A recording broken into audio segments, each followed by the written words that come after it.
நீங்கள் கொண்டு வந்து நீங்கள் விஜயோட ஒப்பிட முடியும்? பிரதமர் விஜயும் ஒன்றா? பிரதமர் வந்து எத்தனை பணிகள் இருக்கு, அவருக்கு எவ்வளோ வேலைகள் பார்த்துக்கிட்டு இருக்காரு. அவருடைய பிரதிநிதிகளை அனுப்பிச்சிட்டு தான் இருக்காரு, மணிப்பூருக்கு போயிட்டு தான் இருக்காங்க. அது பிரதமர் நேராக போகணுன்ற அவசியம் கிடையாது. அவரையும் வேலையே இல்லாமல் வீட்டில் உட்காந்துருக்க விஜய் எப்படி ஒன்றா சொல்ல முடியும்? விஜய்க்கு என்ன வேலை இருக்குது, போய் பார்க்க வேண்டியது தானே அப்படின்னு சொல்லி ரொம்ப கடுமையாக பேசினார். இத்தனைக்கு ஓரளவுக்கு நல்ல வேவ்லென்த் உள்ளவங்கன்னு பேர் சரத்குமாரும் விஜயும் சினிமா ஃபீல்டில். அதே மாதிரி குஷ்பு பேசும்போதும் கூட ரொம்ப கடுமையாக தாக்குறாங்க. திருப்பதிக்கு வந்து அவங்க வந்து வந்திருந்தப்போ அவங்களை நிருபர்கள் கேள்வி கேட்குறாங்க. ஜனநாயகன் படத்துக்கு வந்து இவ்வளோ பெரிய தொல்லை வந்திருக்கு, நடிகர் சங்கம் ஒன்றுமே பண்ணலேன்னு கேட்குறாங்க. அதுக்கு அவங்க சொல்கிறாங்க, நடிகர்ன்ற முறையில் வந்து நான் வேணால் குரல் கொடுக்கலாம், ஆனால் அதுக்கு முன்னாடி அவர் தாங்க வரணும். அவருக்கு என்ன பிரச்சனை இருக்குன்றது அந்த நடிகர் சங்கத்தில் முறையிடணும்.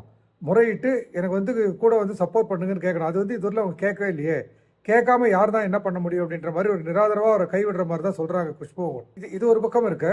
அஜித்தினுடைய ஓட்டுகள்லாம் கூட, அஜித் ரசிகர்களுடைய ஓட்டுகள்லாம் கூட விஜய் ரசிகர்